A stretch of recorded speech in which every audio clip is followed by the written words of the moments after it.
성경 말씀 보겠습니다. 누가복음 22장 13절 말씀부터 23절까지 말씀을 보겠습니다. 누가복음 22장 13절로 23절까지입니다. 모니터를 좀만 더 올려주실래요? 누가복음 22장 13절부터 한 절씩 읽습니다. 제가 13절 말씀 읽겠습니다. 그들이 나가 그 하신 말씀대로 만나 유월절을 준비하니라. 때가 이름에 예수께서 사도들과 함께 앉으사 이르시되 내가 고난을 받기 전에 너희와 함께 이 유월절 먹기를 원하고 원하였노라. 내가 너희에게 이르노니 이 유월절이 하나님의 나라에서 이루기까지 다시 먹지 아니하리라 하시고 이에 잔을 받으사 감사기도 하시고 이르시되 이것을 갖다가 너희끼리 나누라. 내가 너희에게 이르노니 내가 이제부터 하나님의 나라가 임할 때까지 포도나무에서 난 것을 다시 마시지 아니하리라 하시고 또 떡을 가져 감사기도 하시고 떼어 그들에게 주시며 이르시되 이것은 너희를 위하여 주는 내 몸이라 너희가 이를 행하여 나를 기념하라 하시고 저녁 먹은 후에 잔도 그와 같이 하여 이르시되 이 잔은 내 피로 세우는 새 언약이니 곧 너희를 위하여 붓는 것이라. 그러나 보라 나를 파는 자의 손이 나와 함께 상 위에 있도다. 인자는 이미 작정된 대로 가거니와 그를 파는 그 사람에게는 화가 있으리로다 하시니 23절 같이 읽겠습니다. 그들이 서로 묻되 우리 중에서 이 일을 행할 자가 누구일까 하더라. 아멘. 이 말씀은 살아계신 하나님의 말씀입니다. 아멘. 자, 말씀을 전하기 전에 두 가지 질문을 해보겠습니다. 먼저는 하나님께서 여러분들에게 한 가지 소원을 들어주신다고 한다면 여러분은 어떤 소원을 비시겠습니까? 다음으로 그 소원이 이루어진다면 여러분의 삶은 행복하실 것 같습니까? 두 가지 질문입니다. 이 시간 여러분 마음속에 한 가지 소원을 꼭 빌어보시기 바랍니다. 그 주님이 이루어 주셨다면 여러분은 행복하실 것 같습니까? 여러분 우리가 얼마만큼 가지면 행복할까요? 이 문제를 가지고 영국에서 조사를 했는데 많은 사람들이 대답한 평균 액수가 얼마냐? 17억이었답니다. 17억? 상당히 많은 금액이죠? 별로 안 놀라시네요. 여러분 그 정도는 다 갖고 계시기 때문에 그러시죠? 뭐 그까지 17억쯤이야 뭐 다 갖고 계신 건 아닙니까? 그렇다면 17억 이상의 재산을 가진 사람들은 과연 행복할까요? 아쉽게도 실상은 그렇지 않다는 보고입니다. 왜냐하면 사람의 욕심은 끝이 없기 때문이죠. 저도 가끔씩 이런 계산을 해봐요. 나에게 하나님이 이런 물질을 주시는 거예요. 항상 공을 3개를 더 붙여요. 그냥 생각이니까. 그리고 1억보다는 공 3개면 얼마가 되죠?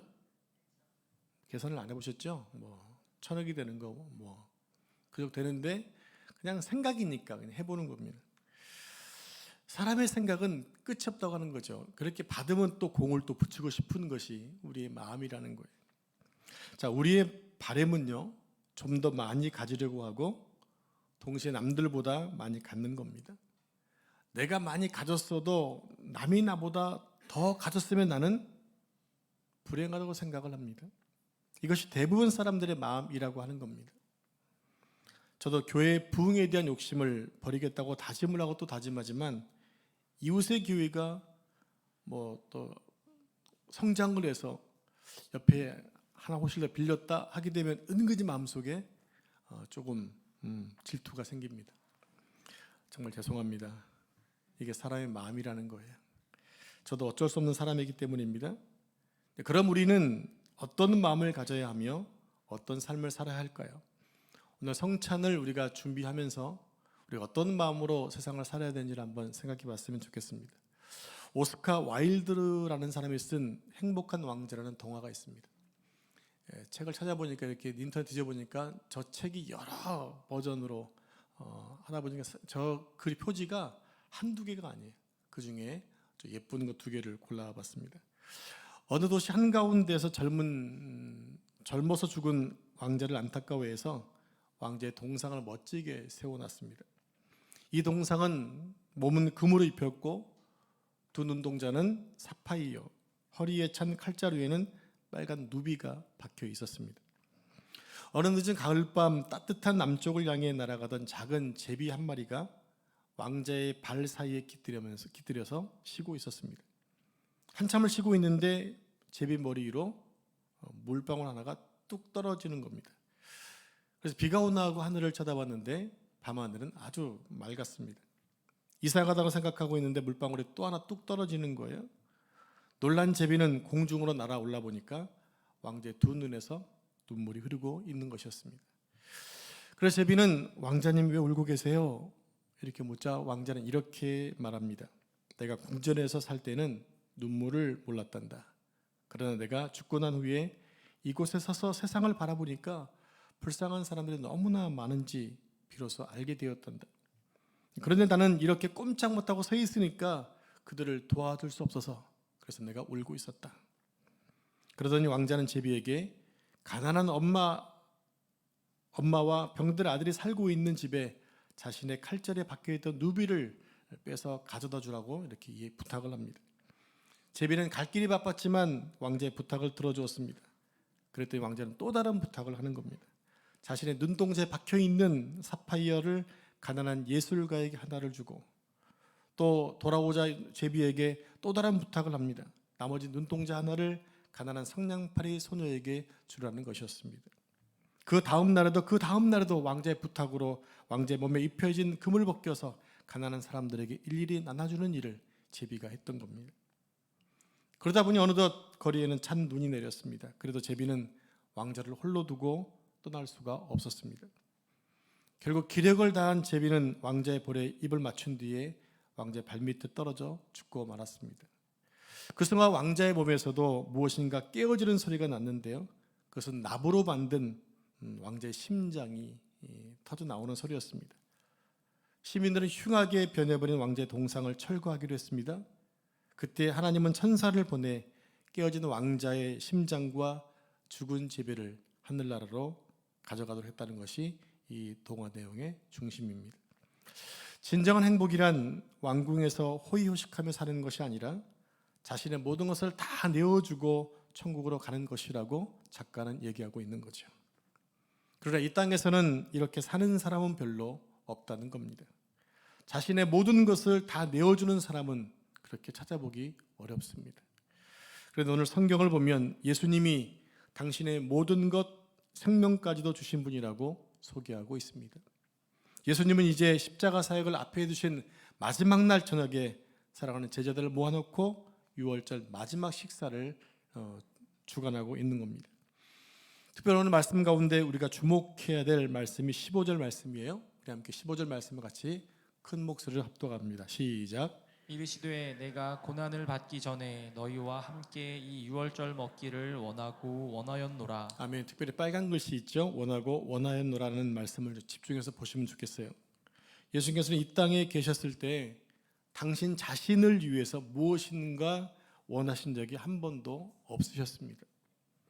예수님은 하나님의 아들이셨지만 머리들 곳도 없었고 편히 주무실 만한 그러한 집도 없었습니다. 예수님은 당신 자신을 위해 무엇인가를 마련하신 적이 없었어요. 그래도 오늘 그 한 가지를 말씀하고 계십니다. 그것은 바로 제자들과 함께 유월절 잔치를 먹는 것이었습니다. 그것을 얼마나 간절히 원하셨는지 원하고 원하였노라 강조하고 있는 것입니다. 도대체 유월절 식사가 무엇이길래 이렇게까지 말씀하신 것일까요? 여러분 유월절 잘 아시죠? 이스라엘의 7개 절기 가운데 가장 첫 번째 절기이자 가장 중요한 절기입니다. 이스라엘의 최대의 명절이자 가장 중요한 절기가 유월절입니다. 왜냐하면 유월절은 이스라엘 민족이 애굽에서 탈출한 것을 기념하는 절기이기 때문입니다. 즉 광복절과 같은 날이에요. 하나님은 애굽의 바로가 히브리 노예들을 풀어주지 않자 애굽에 10가지 재앙을 내리게 됩니다.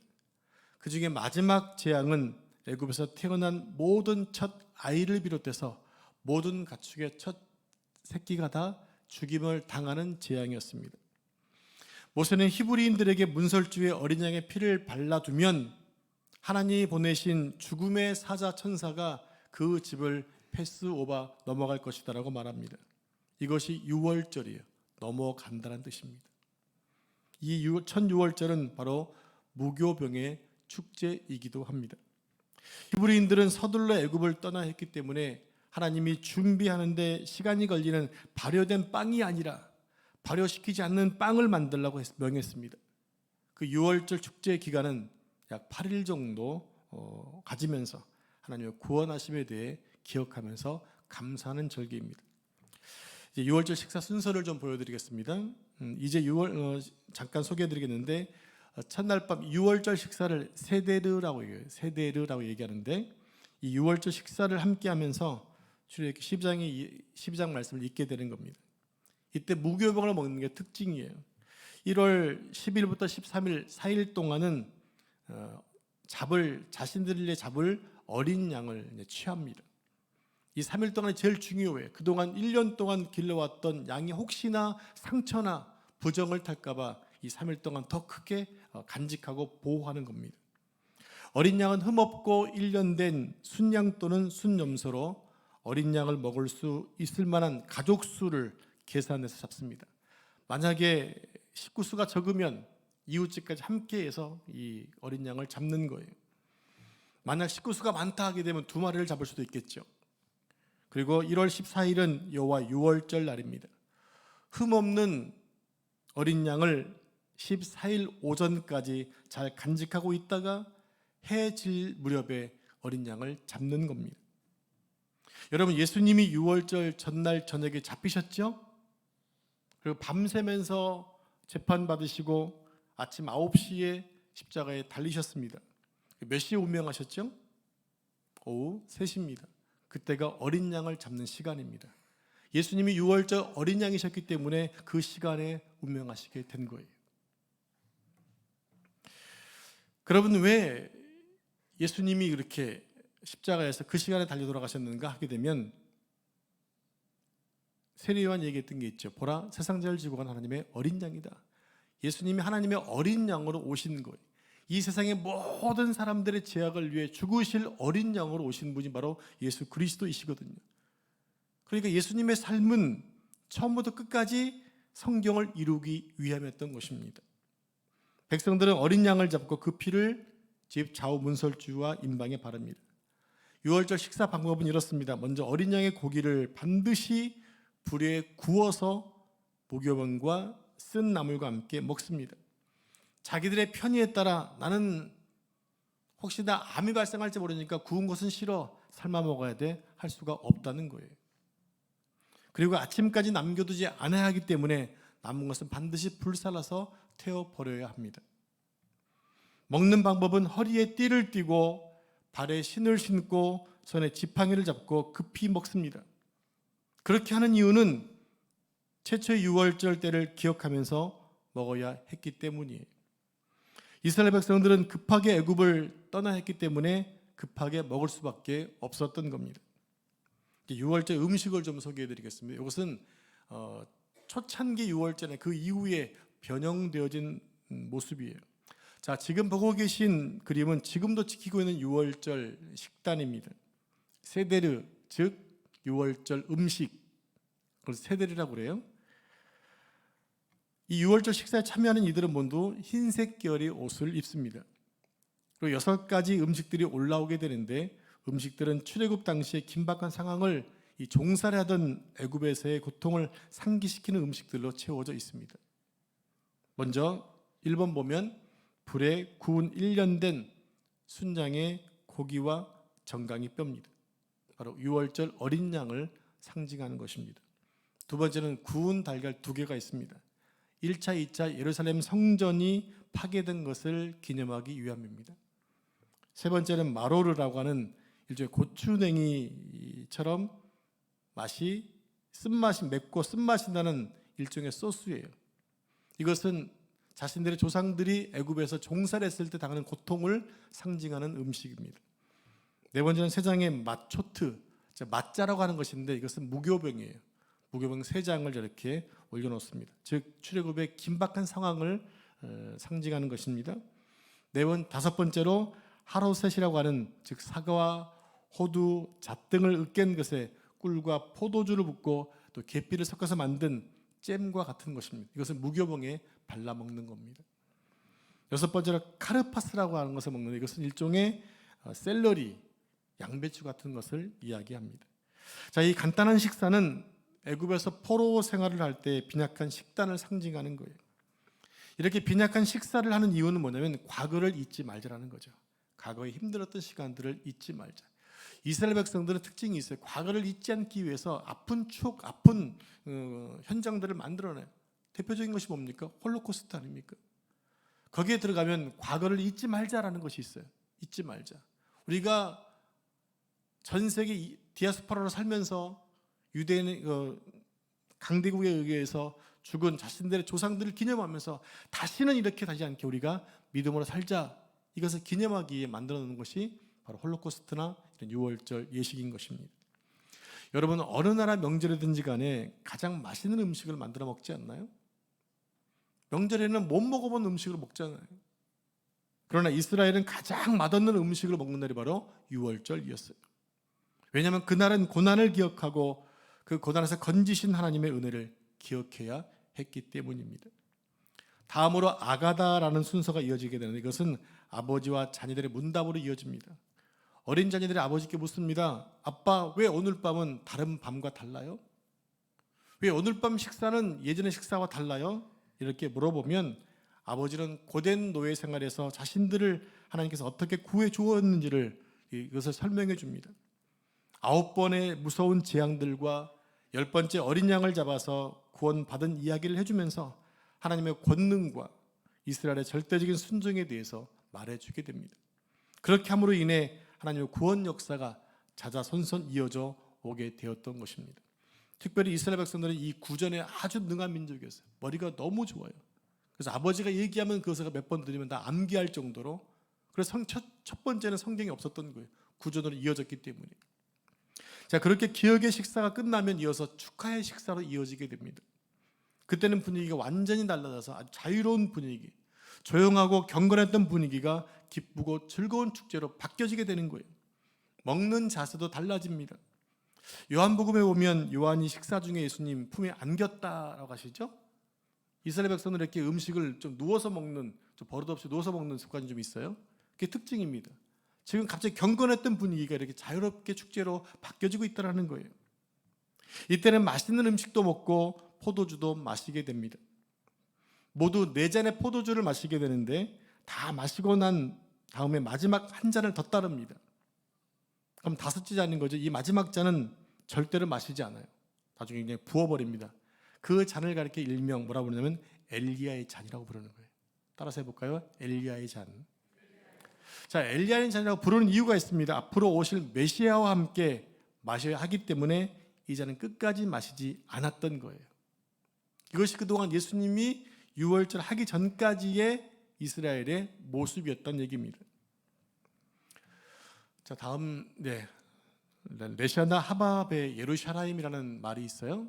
유월절 마지막 끝날 때 이 마지막 엘리야를 잘고 이렇게 외칩니다. 레샤나 하밥의 예루샤라임. 한번 따라해 볼까요? 레샤나 하밥의 예루샤라임. 이게 무슨 뜻이냐면 내년에는 예루살렘에서. 이게 무엇입니까? 늘 포로로 붙잡혀 있던 그들은 예루살렘에 돌아가는 것이 꿈이었어요. 그러니까 이 마지막 엘리야 잔을 먹으면서 마시면서 내년에는 반드시 예루살렘에서 유월절을 지내기 원합니다. 그들의 희망사항이었다는 얘기입니다. 이렇게 함으로 유월절 만찬을 마치게 되는 거예요. 자, 이처럼 제자들은 유월절 식사에 대해서 잘 알고 있었습니다. 왜냐하면 제자들은 자신들의 나이만큼 매년 똑같이 이 예식을 행해왔기 때문입니다. 근데 이번에는 좀 달랐다고 하는 거예요. 뭐가 달랐습니까? 마지막 잔을 마셨다고 하는 거죠. 예수님께서 제일 먼저 포도주 잔을 들어서 하나님 감사 기도를 올렸습니다. 그리고 제자들에게 주시면서 이렇게 말씀하시죠. 이것을 갖다가 너희끼리 나누라. 또 이렇게 말씀하십니다. 내가 너희에게 이르노니 내가 이제부터 하나님의 나라가 임할 때까지 포도나무에서 난 것을 다시 마시지 않겠다. 그동안 예수님께서는 포도주를 좀 자주 마셨던 것 같아요. 근데 일명 우리처럼 이렇게 그런 포도주가 아니라 그들은 일상이 포도주가 마시는 것이 거의 생활화되어 있습니다. 왜냐하면 물이 귀한 나라이기 때문에 포도주를 담가서 마시는 것이 그 일상화되었던 거예요. 그래서 바리새인들은 예수님에 대해서 이렇게 얘기하죠. 먹고 마시기를 좋아한다. 그렇게 얘기했던 것입니다. 그런데 예수님은 이제 하나님의 나라가 임할 때까지 포도주를 다시 마시지 않겠다고 말씀하세요. 왜 그러셨을까요? 성경에서는 포도주를 입에 대지 않은 사람들이 있었어요. 누구인가요? 나시린입니다. 나시린. 나시린은 하나님께 자신을 드린 사람들이에요. 그 정해진 기간 동안 포도주와 독주를 마시지 않았어요. 여러분, 예수님이 나시린인 거 알고 계십니까? 예수님은 나시린이셨어요. 예수님께서 하나님께서 특별히 선택된 분으로 이제 자신의 몸 전체를 하나님께 드릴 십자가를 지금 준비하고 있는 가운데 있는 거예요. 이 밤만 지나면 십자가를 지셔야 되는 거예요. 그래서 예수님은 무교병 하나를 들어서 하나님께 감사 기도를 올리시고 그것을 떼어서 제자들에게 나누어 주셨습니다. 그리고 이렇게 말씀하셨어요. 이것은 너희를 위하여 주는 내 몸이다. 너희가 이것을 행하여 나를 기념하라고 말씀하십니다. 제자들은 이 말을 들었을 때 의아했을 거예요. 어떻게 저것이 예수의 몸이 되지? 무교병이 예수님의 몸이라니 이게 무슨 말씀이야? 예수님을 기념하나니 6월절은 여호와 하나님을 기념하는 날인데 왜 예수님을 기념하지? 이런 생각을 가졌을 것입니다. 그렇게 기억의 식사가 끝나고 이어서 축하의 시간이 시작됩니다. 포도주 잔에 포도주 가득 채워지고 또 모두 관리에 따라서 넉 잔의 포도주를 마십니다. 각자의 잔에 다시 포도주가 채워집니다. 근데 그 잔은 어떻게 한다고 그랬죠? 마시지 않는다고 했죠. 메시아가 오셔서 함께 마실 잔이기 때문에 마시지 않는다고 했습니다. 그래서 성경은 이렇게 말합니다. 20절에 보면 저녁 먹은 후에 잔도 이와 같이 하여. 그러니까 저녁 먹은 후에 잔은 바로 장차 메시아와 함께 먹을 잔이었다는 겁니다. 그런데 예수님은 그 잔을 들고 놀라운 말씀을 하십니다. 이 잔은 내 피로 세운 새 언약이니 곧 너희를 위하여 붓는 것이라고 말씀하세요. 그러면서 마시라는 겁니다. 마실 때마다 나를 기념하라는 것입니다. 이렇게 진행된 유월절 만찬은 그동안의 유월절과는 전혀 다른 유월절 식사였던 겁니다. 여기 아주 중요한 것이 하나 있습니다. 그날의 유월절 만찬에서 언급되지 않고 있는 것이 하나 있어요. 그게 뭔가요? 오늘 유월절 본문에서 언급되지 않고 있는 게 뭐가 있죠? 어린 양입니다. 보셨나요? 이 어린 양은 유월절에서 가장 중요한 핵심적인 음식이었거든요. 어린 양은 구원의 핵심 중에 핵심인데도 이상하게 어린 양에 대한 언급은 전혀 하고 있지 않아요. 왜일까요? 예수님이 바로 유월절 어린 양이시기 때문에 그런 거예요. 그리고 유월절 만찬이 마지막이고 새롭게 제정되어야 할 성만찬이기 때문입니다. 예수님이 새롭게 세우신 성만찬은 지난 1400여 년 동안 지켜왔던 구약의 유월절을 종식시키고 이제 새로운 차원의 유월절을 제정하신 거예요. 당신의 몸으로, 당신의 몸과 피로 새롭게 유월절을 제정하신 것입니다. 이날 생소한 유월절을 지켰던 제자들은 훗날 부활하신 예수님을 만난 다음에 이 모든 것이 무엇을 의미했는지를 깨닫게 되어지는 거예요. 우리 생각에는 유월절 만찬 하셨으니까 제자들이 다 알고 있겠지 하지만 여러분, 제자들은 다 도망가잖아요. 예수님이 잡히시니까 다 도망가잖아요.